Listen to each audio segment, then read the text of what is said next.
Na šijara će na kavara.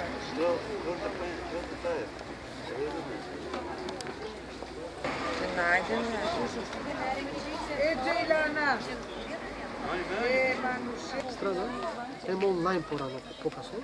Pa hrvatske kompanije za stranaca klasično se javljaju.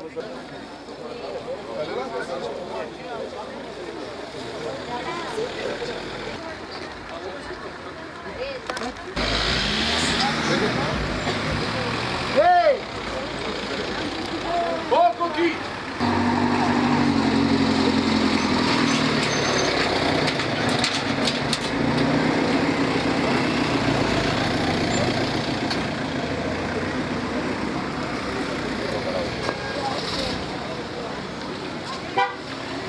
Não vai ter que ser assim.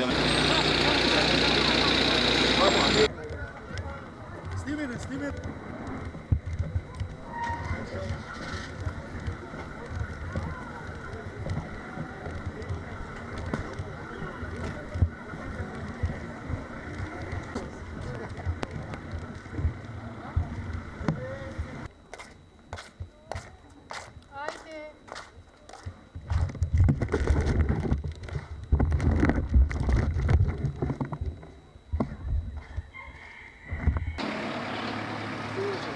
Pozdravite da ne direkt. Makro se lijepo kao šuta.